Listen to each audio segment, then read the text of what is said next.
welcome everybody to this special COBRE lecture. We are honored to have a visitor from the other side of the pond.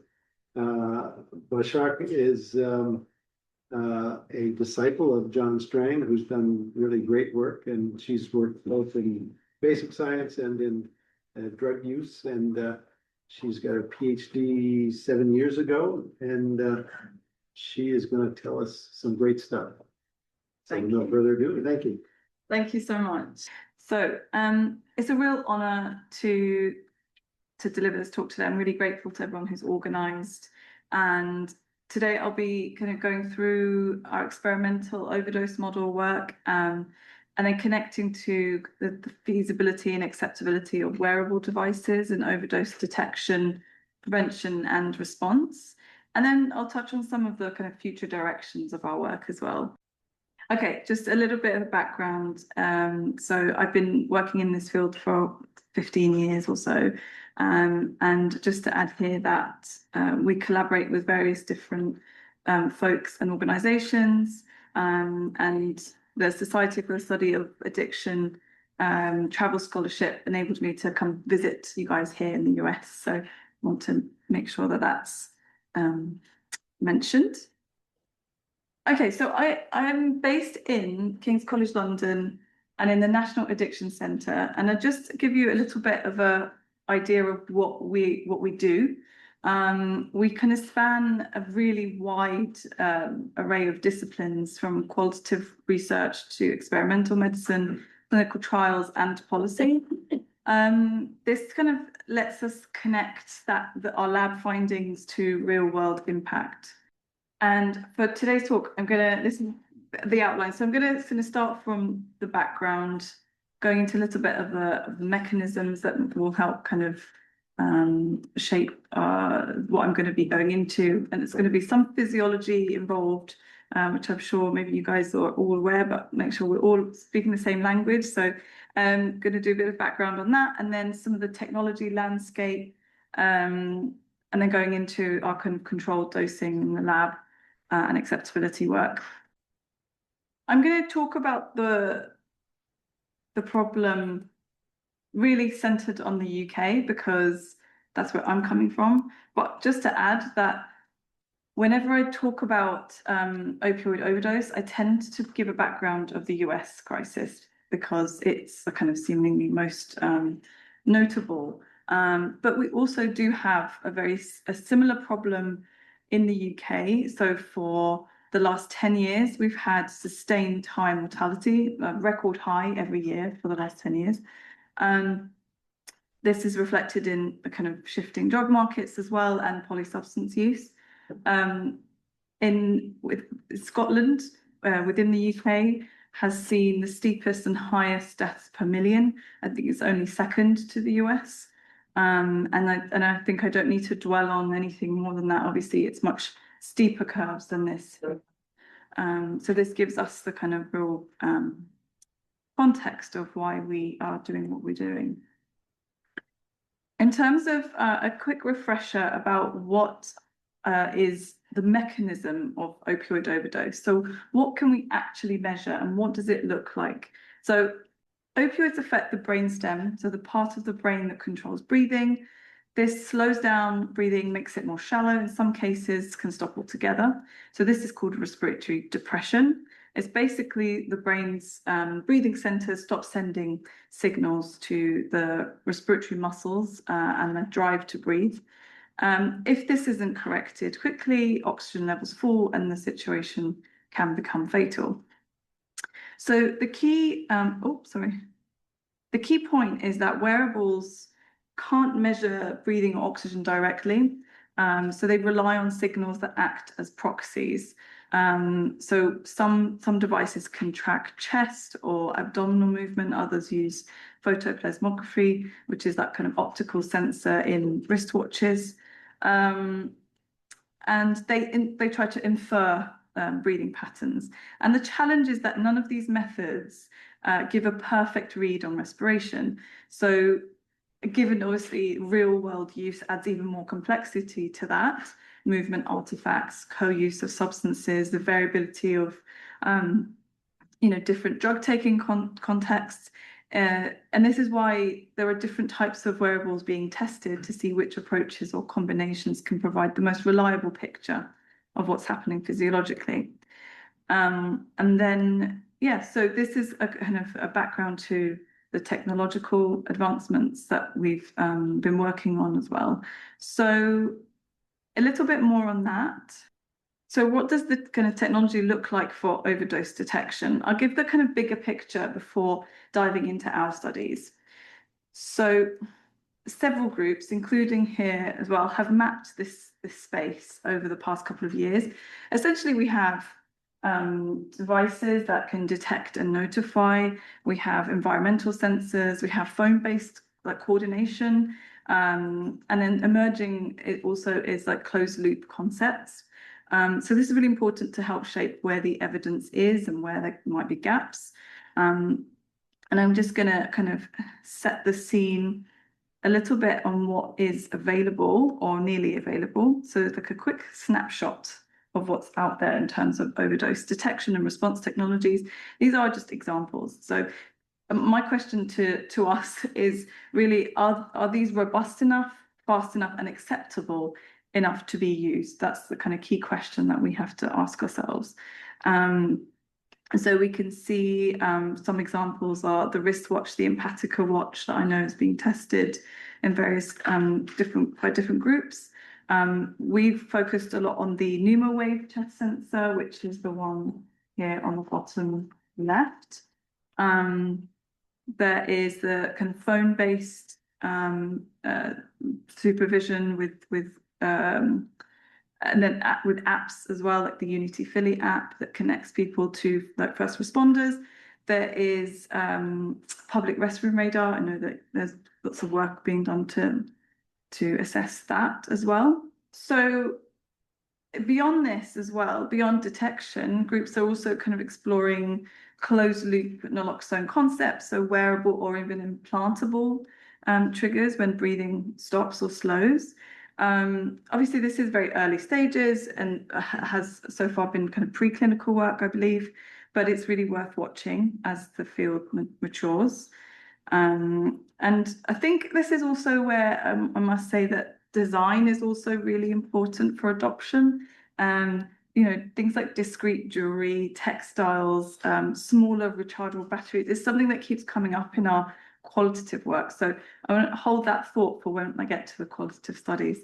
But yeah, so some teams are kind of going beyond detection to automatic reversal. I think the University of Washington here is developing a belt style injector that senses apnea, so pauses in breathing. So kind of given the outline of the current technology, I'm going to take us back now to the UK and specifically our laboratory experimental work, which kind of helped push us into this, the direction around remote detection. Okay. So we designed a model of overdose that could be done safely. And our question really was, can we do it initially? And does the stepwise kind of dose increase produce measurable dose-dependent respiratory effects using gold standard signals? So our initial work has been, and what I'm going to be presenting is based on the traditional kind of benchmark machines. And a background to why we got into this. So I'm going to take another step back and give some really specific UK context. So around 2010, 2011, we saw a heroin drought in the UK and supply tightened. And a couple of years later, there was a speculated kind of rebound in purity on the street. You can kind of see the media signal in that article.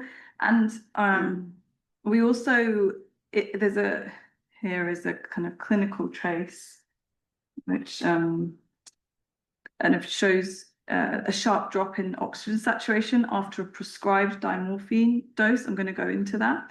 But just kind of key message is that the assumption in the field was kind of simple. It was higher purity, more overdoses, and that was what we assumed to be true. But when we kind of looked at this more closely, these two things didn't quite add up. So firstly, the jump in purity probably wasn't as dramatic as the narrative suggested. And we actually have very little clinical and experimental evidence that is tying up that kind of short-term purity fluctuations directly to population spikes and deaths. So this is back in 2010-ish, and people kind of modulate their own dose all the time. Sometimes risk rises, sometimes it doesn't. So we kind of understood that we needed to look at this a little bit further. And our rationale, shifted from those like market-related stories to kind of understanding the mechanism. And the graph here is showing, so in the UK, we still have a treatment for heroin addiction using prescribed pharmaceutical diamorphine, okay? It was the mainstay treatment up until the 70s, and methadone then kind of took over, and now it's a very rare form of treatment to prescribe diamorphine, but it still exists. And during this time where there was the heroin drought and just afterwards, there were a couple of heroin clinics that were still running. And the clinicians in these clinics were seeing patients on stable, supervised medical diamorphine, but were still showing these acute, kind of sometimes quite profound oxygen desaturations. And these are, possibly kind of where things could be life-threatening. So despite being tolerant, this really raised the question for what drove us to trying to understand what was happening. So why are some people more vulnerable to opioid-induced respiratory depression than others? How close are people to that edge, even when they're stable? And what actually happens to breathing and carbon dioxide and oxygenation minute by minute after dosing? So those are why we built this controlled dosing model that we're gonna go into now. We tested whether increased diamorphine doses produced detectable respiratory depression, measuring airflow, end tidal carbon dioxide, transcutaneous carbon dioxide, and pulse oximetry. Later on, we tried to introduce some wearables, but I'm going to talk about why we're actually going to go back and do some more studies and do some comparisons with wearable devices as well. But this was not with wearables, so it was with the kind of traditional machines, and sessions were blinded to the participants, but not to the researchers. We monitored for at least 60 minutes after dosing, and some of this, and the schedule we followed was the first session, people came in for their usual dose, which we called the 100% dose. Then they came in for a 10% increase, a 20% increase, and then we repeated that first 100% dose in the final session. We have published some of these data in a short report, 2 short reports, and previous studies that have also been where we've looked at kind of respiratory depression in the community as well. So to kind of more context on that, you can look at those papers. Okay, so we work with respiratory medics, physiologists, and sleep medicine experts, and we conduct these studies in a clinical research facility in a big London hospital. So we have various different measurements, which I've mentioned, and I just want to show you what it looks like. So this is how it looks with me and my colleague Will modeling the various different devices and measurements that we took across different studies, but just to give you a flavor of what it looked like for the participants taking part in the studies. So it was more similar on the left with me modeling the measurements. So I'm going to go through some of the traces that we have seen as an example of what measuring respiratory depression in the lab looks like, and then and kind of one of our most unexpected findings, I guess, and I'm going to go into that a little bit more. So this is at baseline, so this is across 5 minutes, where you see on the top trace is the airflow, the middle red line is the oxygen saturation, and the bottom green line is the carbon dioxide, the end tidal trace. we see kind of for this particular participant, this was their 100% dose, and they were on 30 milligrams intravenous diamorphine, which actually was a very low dose amongst the kind of the group of patients that were on diamorphine at that time.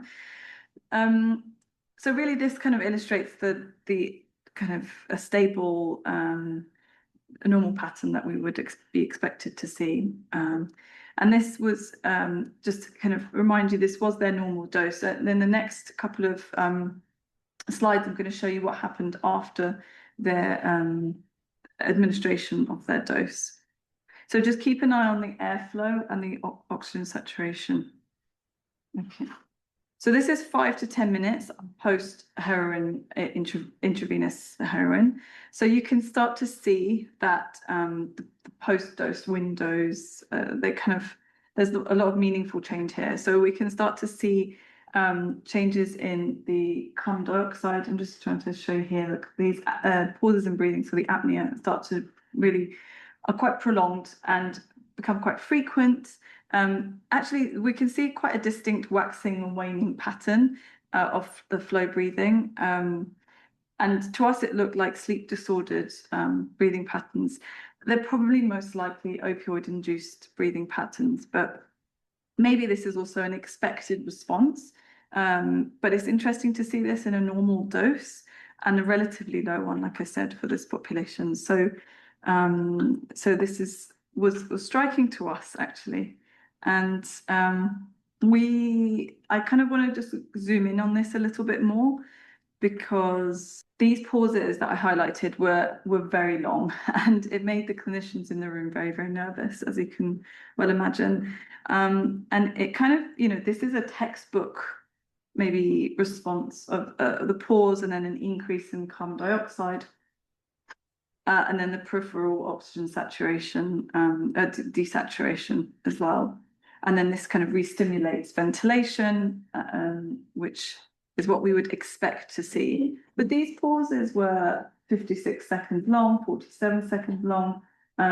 We saw these pauses actually throughout, so I'm going to go through that as well and explain why this was really unexpected for us. So this is 55 to 60 minutes post heroin intravenous injection.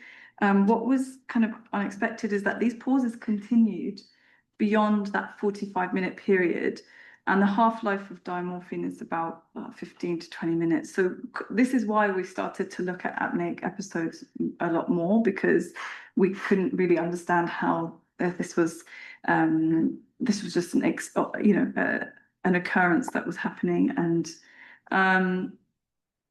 just to highlight that this wasn't just the one case that we saw this in. So this was across many different sessions. We saw long kind of pauses and across different doses as well.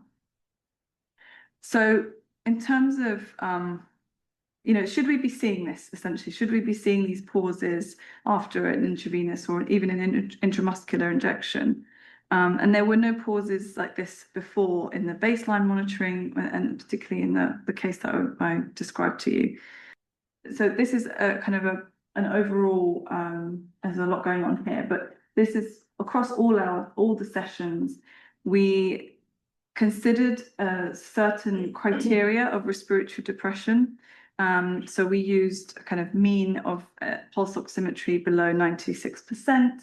We looked at any length of pulse oximetry that is under 90% for longer than 10 seconds. We looked at dips below 80%, and we looked at end tidal breaths that were above 6.5%. And we also looked at respiratory pauses. So what was surprising to us is that the definition of pause is 10 seconds or longer, but we saw this very frequently across all the dose sessions.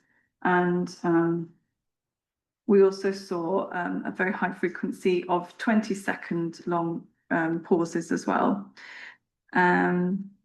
So again, this is something that kind of, is this just something that makes the clinicians nervous? Is there something more meaningful for the individuals here as well? And this is what kind of has given us the impetus to press on with understanding. And then, did we see any dose sensitive changes? We didn't have a kind of a large sample size, so it's, this is working with a very kind of small group of people, but we didn't really see any differences in the sessions between doses. And there was just kind of a couple of cases where we didn't proceed to the next dose. But there were no overdoses, and there was no intervention that was required in any of the sessions. So I think this kind of highlights that there is some variability here, and that variability is probably why personalization is probably likely to matter in being able to predict if someone is having an overdose.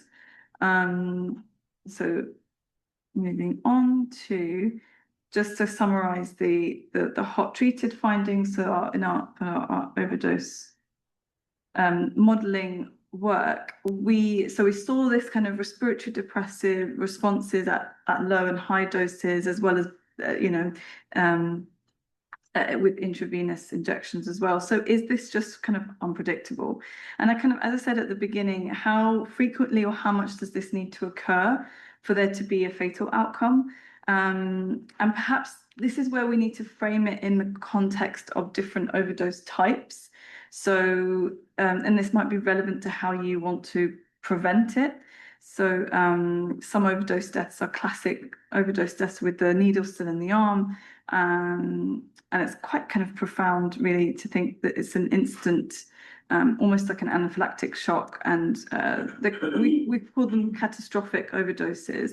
But these can't be the ones that see apneic episodes leading to death, because this is usually within seconds. So it's a kind of a different timeline to your drug response leads to a different challenge. And then again, like I said, from these studies, we're really going into a real base to be able to test other questions as well.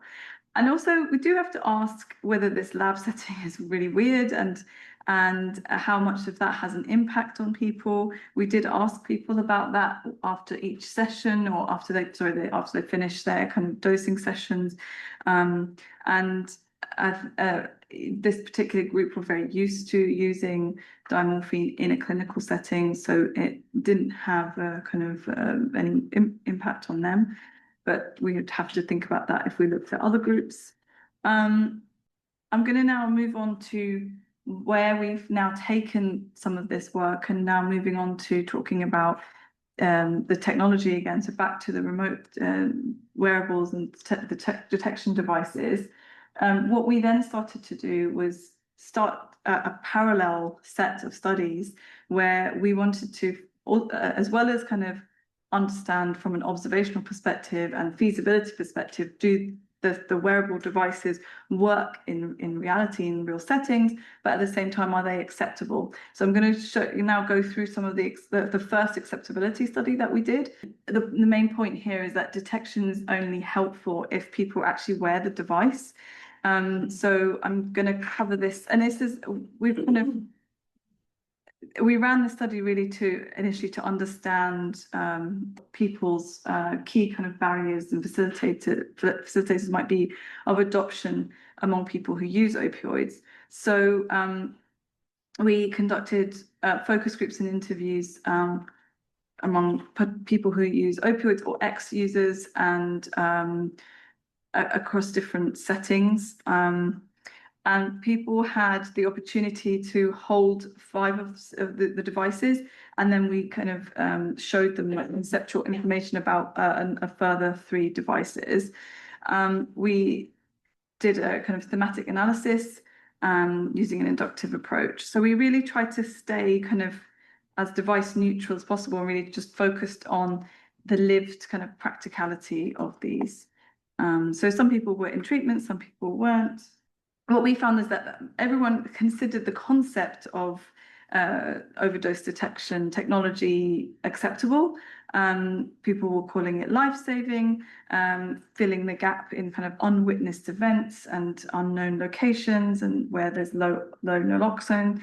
And especially in like high risk transitions, like in prison or hospital, detox release. And in our group, we had, I think, 90% of participants had actually witnessed an overdose and 65% had experienced an overdose themselves. So this kind of real life application was really relevant.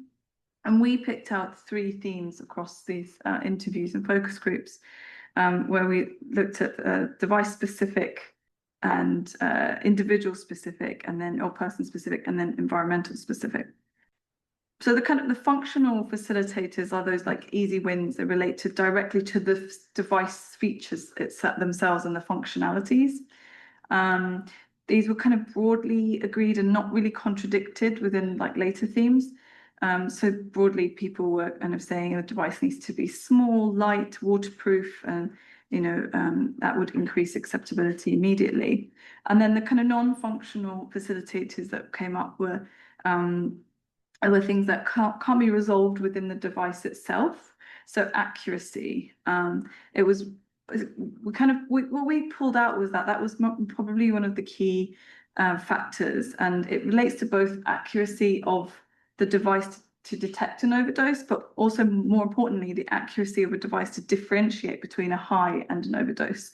So people were really kind of appeared to want the device to protect their life, but not to protect their high.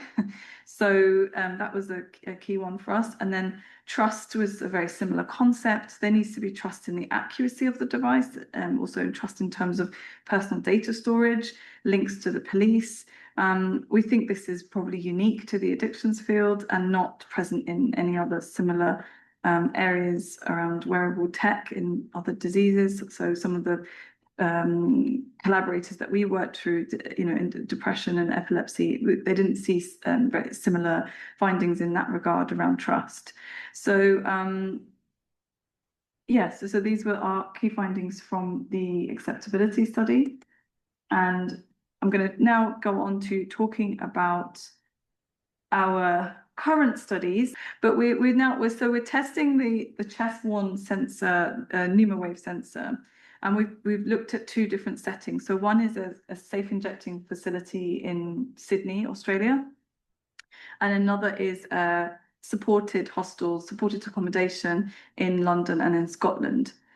So this biosensor measures chest movement continuously to monitor a kind of remote kind of breathing. It connects to the skin by an ECG sticker, and it has a 3D accelerometer, the accelerometer, which detects changes in motion along 3 axes. And it uses a Bluetooth connection to mobile device. So I'm going to first talk about the ODC study, which was conducted in a safe injecting facility. And our key question here was, can this sensor support a virtual model of care replicating some of the safe injecting facility benefits? So participants wore the sensor during injection. So there were cabins or booths like this in the facility. People were given the sensor and the device, and then they went into the booth. They tend to be monitored a lot by the staff anyway, the clinical staff there. But there was also a researcher who would time the entry and time the exit, and try and time also the point of injection. But so there's like a 15 to 20-minute period where the sensor was worn. And then what we did was compare the kind of the staff logs, kind of prompts and events. So whenever any staff intervened, or whenever anything like oxygen or naloxone was given. So that was our primary outcome, was overdose, prompt, or a safe injecting event. So that's where nothing happened after they used their drug of choice. So these are some of the kind of baseline findings that I can talk about, but the sensor data is still being analysed, so I can't talk about that yet. But keep kind of watching, because it will be soon, hopefully, that we can share those findings. So we had 47 participants, and we saw 1,100 injecting events. There's obviously a substantial kind of data set to analyze the chest wall movement. We saw kind of very kind of typical injecting events, some with signs of overdose, And from the staff observed data, we saw 11 overdose events, which was, I think, lower than we expected, but there were also 87 total kind of acute or prompt events that occurred as well, where staff intervened with a prompt, and this was much higher than we expected. But I have to say, this is within the setting of a safe injecting facility, which is the whole purpose of the goal there. So there's something like 74 out of those 1,100 events that have been analysed, but also will be analysed by developmental kind of algorithms and looking at like automated algorithms. I'm going to go through a couple of traces of what we saw as like a typical overdose and typical not overdose, just to give you a flavour of what those looked like.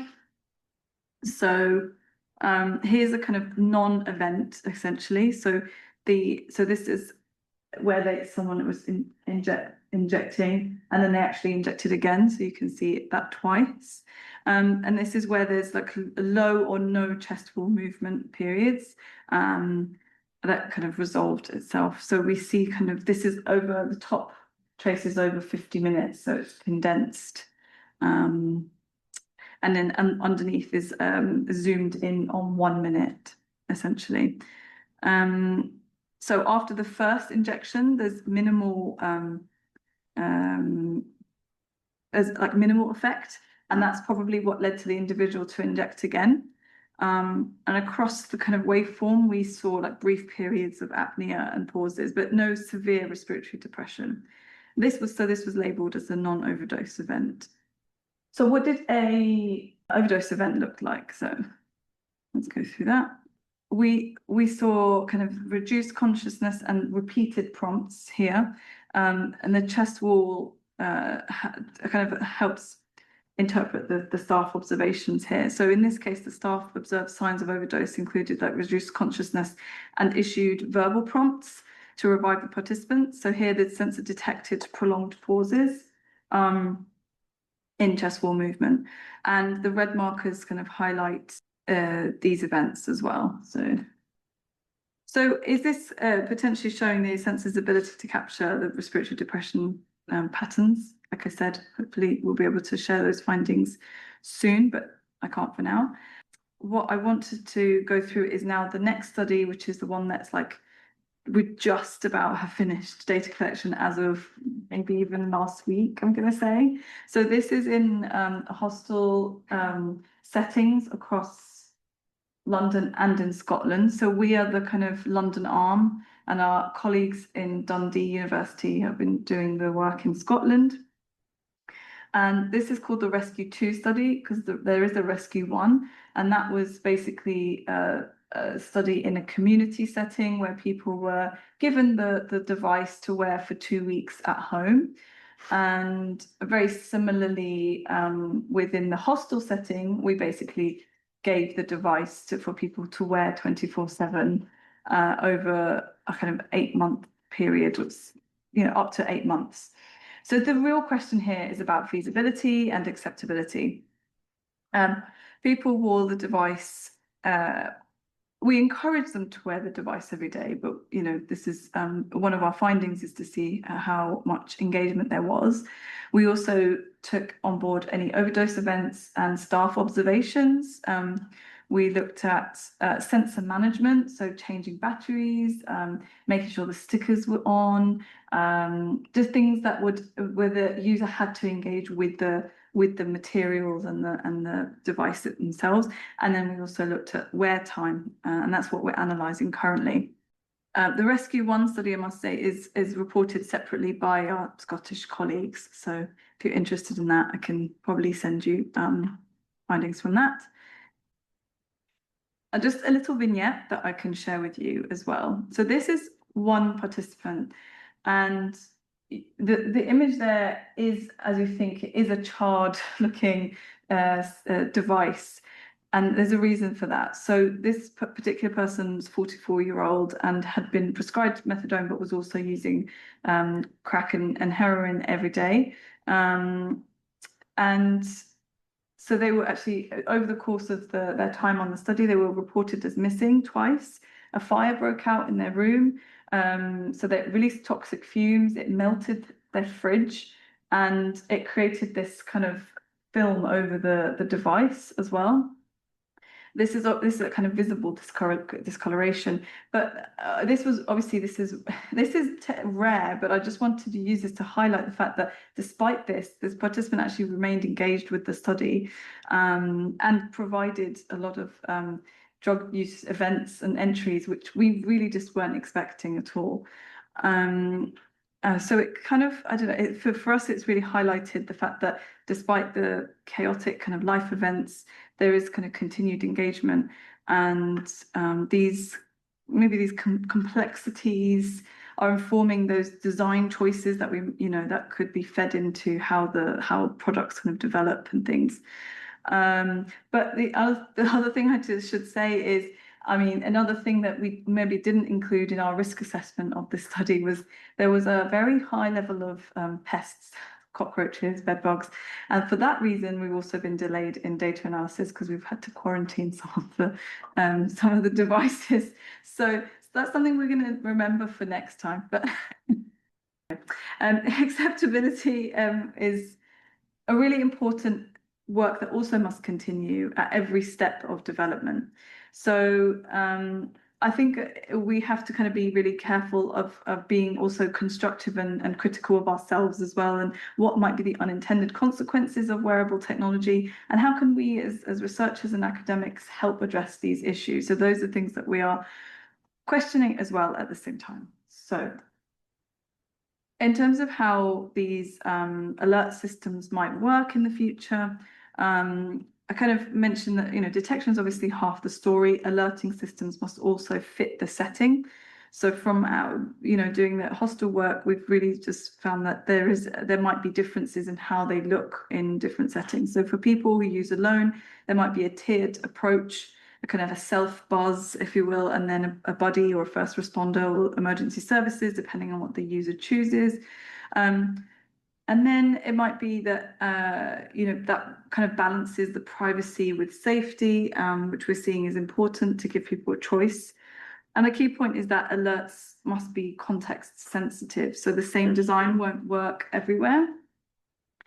So in a hostel, a device might first try a buzz to wake the wearer, but actually then escalate to staff central hub, for example, which could then locate the user. And finally, emergency services if there's no response. And but and this is what we're kind of seeing as like the next steps. Okay, so moving back to our overdose model, we're now about to start our second study of the experimental laboratory work.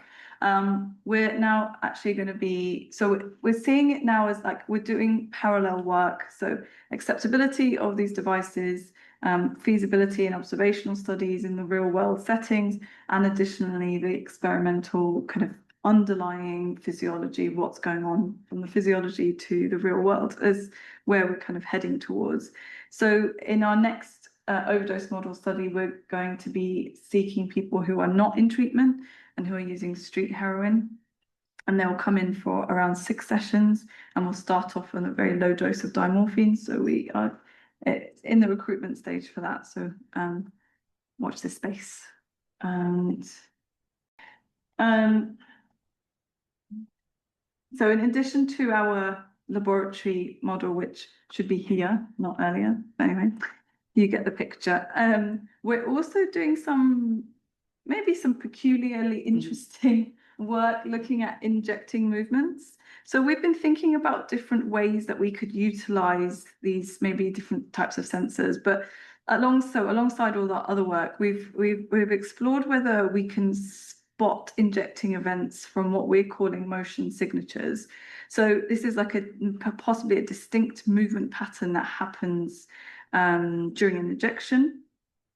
The idea is maybe it was already kind of shown in other domains, like think about, fall detection in older adults, or wearables that can flag when there's abnormal activity and movement. And we're adapting that logic to the kind of to overdose prevention. So in this pilot work, we mapped component movements using the kind of extended arm in that kind of distinct supination movement, and simultaneously the twist of the wrist and of the hand holding the syringe. And then we also kind of looked at those short periods of near stillness as well on both upper limbs. We basically built a kind of a simulation task and compared injecting like movements, so holding a cup or a pen or a scratch of the arm, so injecting like movements to those everyday movements to see if there was any difference. And the raw accelerometer signals was able to separate injecting from those non-injecting tasks, especially on the upper arm. And this is a video which I'm going to try and play, and it looks like dots essentially, but these dots are showing the accelerometers located on the upper body, and basically the elements of the maneuver is basically the left arm. I'm going to describe it to you before I show it so it makes more sense. So the left arm has the needle and syringe, and injecting into the right arm. The needle didn't go into the skin. We did this study, so we just kind of simulated that movement, but we did push the plunger and then took a tourniquet off. So that's what maybe you can see it in this video, and I can see it because I've seen it so many times, but let's see if you can stop this.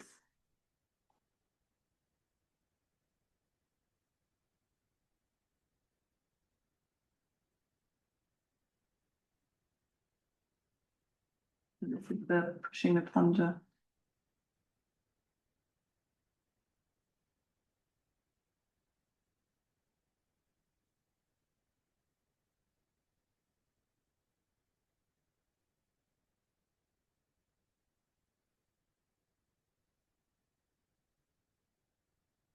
Okay.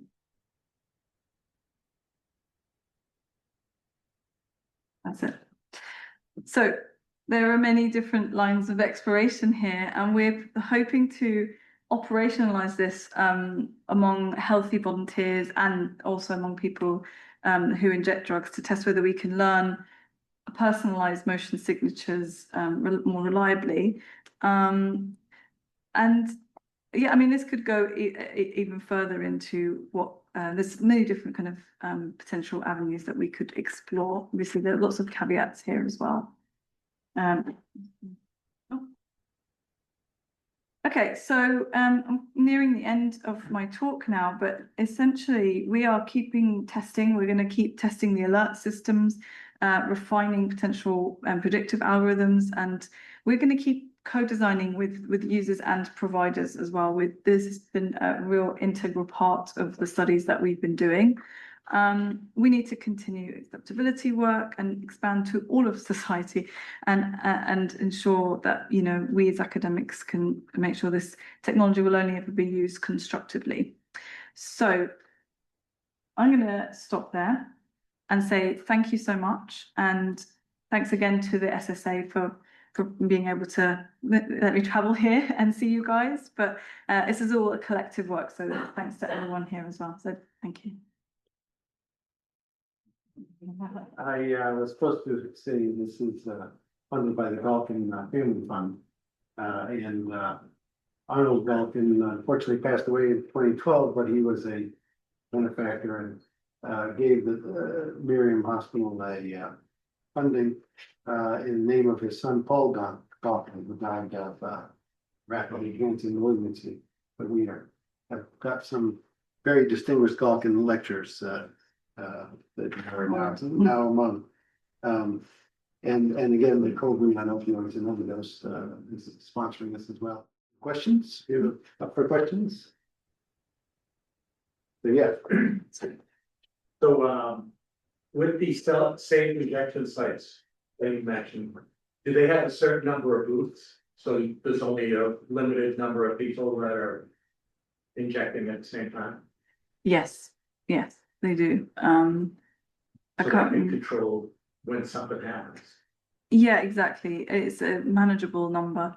And I think there's differences between this. There's this in Australia, there's the Sydney site and Melbourne, and I'm not sure which one's bigger, but there's a manageable enough number that the clinicians and the staff there can keep up with what's going on, and they're very seemingly kind of really in tune with the people that come regularly as well. So they might be more aware of particular people that they need to check on. So that's another thing that they kind of get to know the people that. So in the hospitals, well, for both scenarios, do they bring their own drugs with? So with the safe injecting facility, they bring their own drugs. In the hostels, they are technically not really allowed to be using their drugs, but that's what happens. So there's a system and a structure in place that where within the hostels there are key workers and drug workers that will be there to kind of help the residents there. And they tend to really have it tends to really depend on the trusting relationships that they have. So, and what we found in our acceptability work is that the hostel workers were really, really keen on ensuring that that is their priority, and they would never really let anything get in the way of that trust between them and the residents. So, you know, they said, even if this is the best thing for us, if this means that the resident and the client won't wear it or won't share with me a potential risk period, I'm not going to even mention it.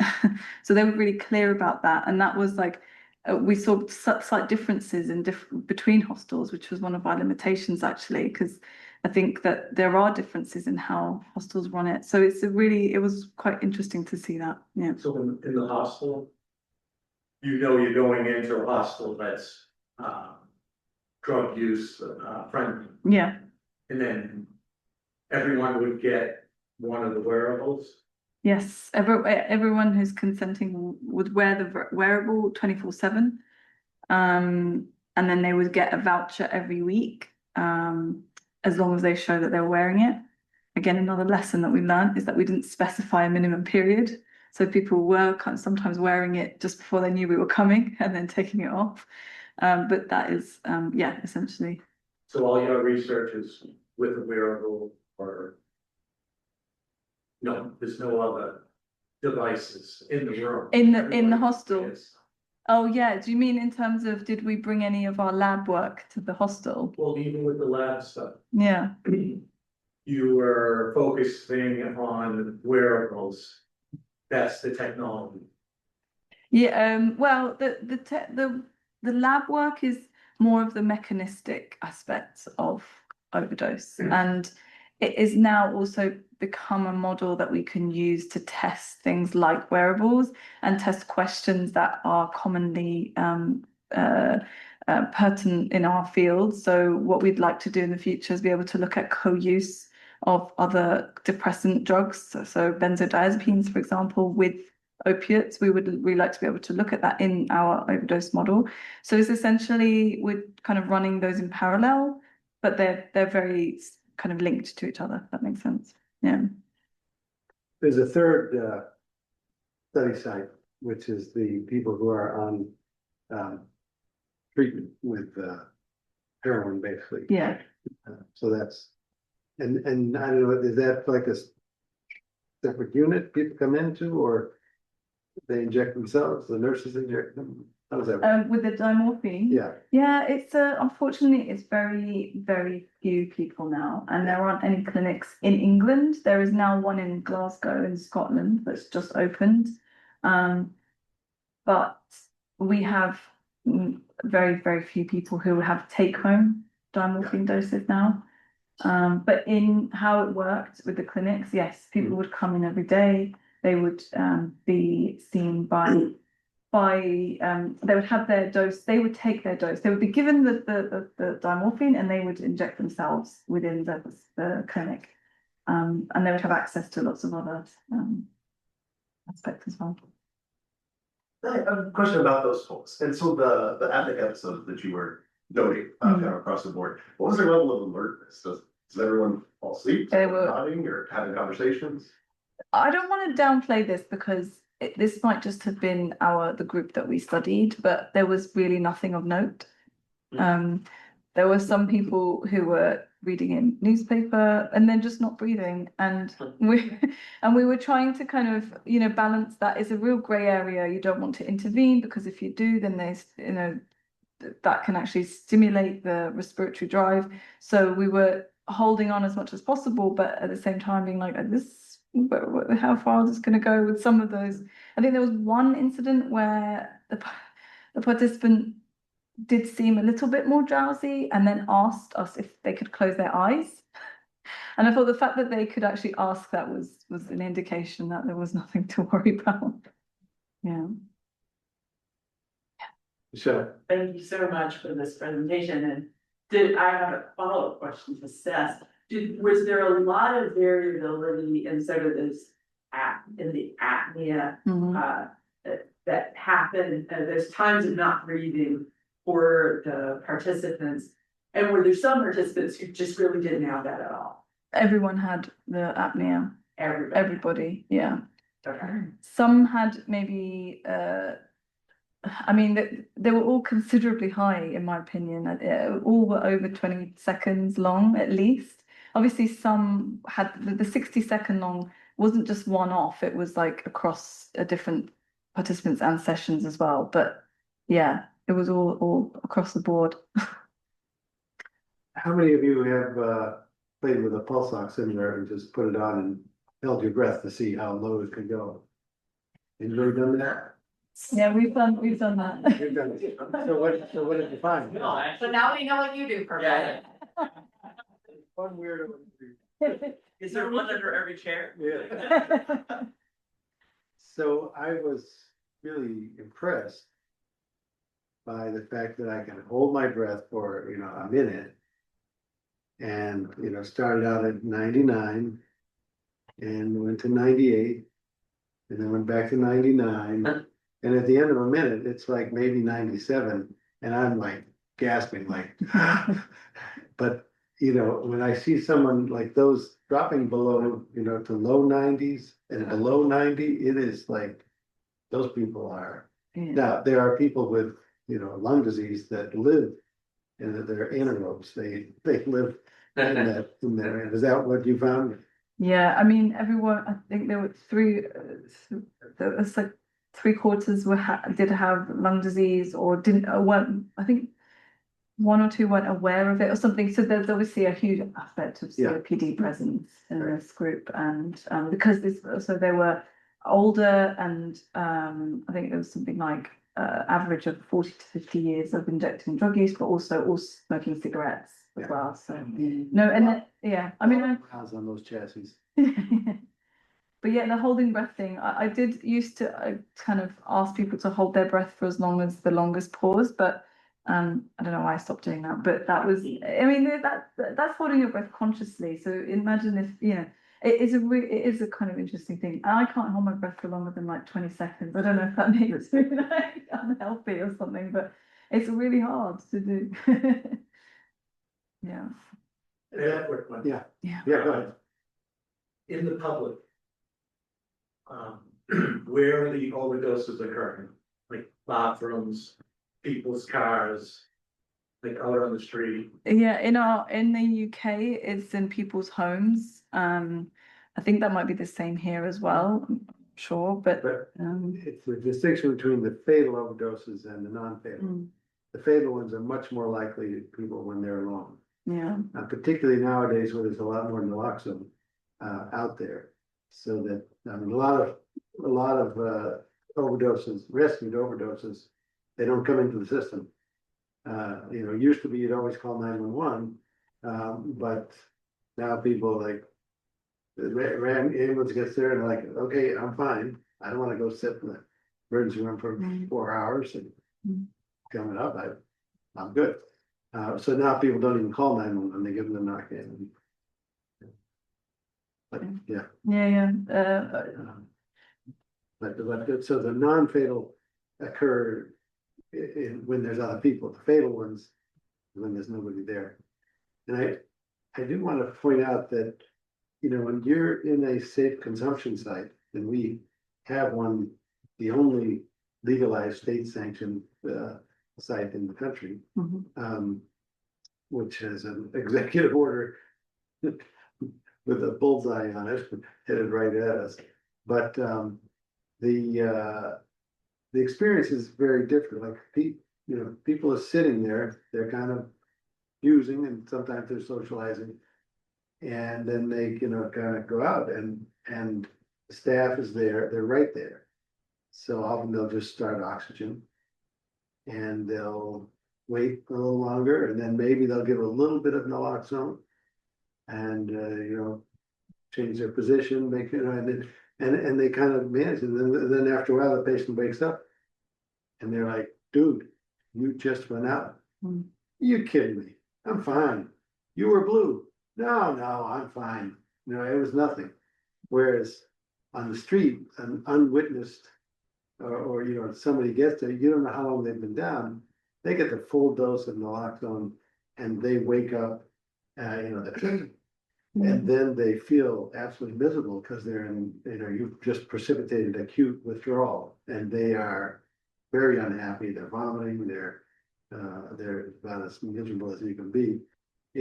That's not an ideal situation. The one where you can kind of adjust, tighter the dose to the overdose, and have people not be traumatized is much better. Yeah. Because, of course, it's a highly traumatized population. And I didn't talk about the other work that we do. That I'm really kind of focused on the work I've been leading, but my colleagues are working on this particular aspect of naloxone dosing, and we're working on a new formulation of naloxone as well, that would go in the cheek. And I mean, the idea is to be able to maybe bridge that gap of having something that is as effective as intramuscular, but also is perhaps easier to carry and easier to deliver.